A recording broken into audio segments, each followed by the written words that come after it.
6 അടി മണ്ണിന്റെ ഉള്ളല്ല. നമ്മൾ ഉദ്ദേശിക്കുന്നത് പോലെ 6 അടി മണ്ണിന്റെ ഉള്ളിനല്ല ഉസൂലിയായി ഖബർ എന്ന് പറയുന്നത്. ഒരു മനുഷ്യൻ മരിച്ചാൽ അവൻ ഉള്ള ഇടം അതാണ് ഖബർ. അവൻ ഉള്ള ഇടം അതാണ് ഖബർ. ആ ജീവിതത്തെക്കുറിച്ച് ബർസഖിന്റെ ജീവിതം, ആ ലോകത്തെക്കുറിച്ച് ആലമുൽ ബർസഖ്.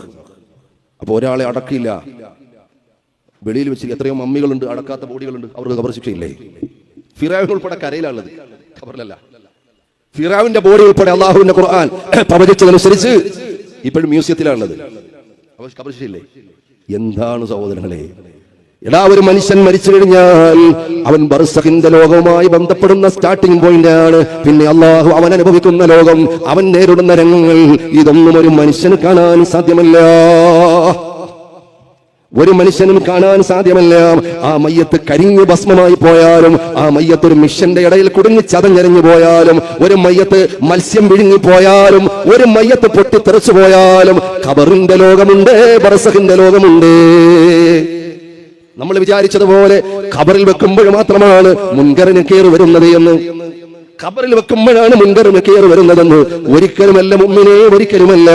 അത് മരണം കഴിഞ്ഞൊരു നിശ്ചിത സമയമെത്തിയാൽ മുൻകറും വരും, നക്കീറും വരും. കഥാ ഖബറിന്റെ ശിക്ഷയും കാണും, എല്ലാ വേദനകളും അവൻ അനുഭവിക്കും. സ്വർഗീയ അനുഭൂതിയുള്ള ഒരാളാണോ അങ്ങനെ മരണപ്പെട്ടു പോയത്, അയാൾക്ക് സ്വർഗത്തിന്റെ അനുഭൂതിയും ലഭിക്കും.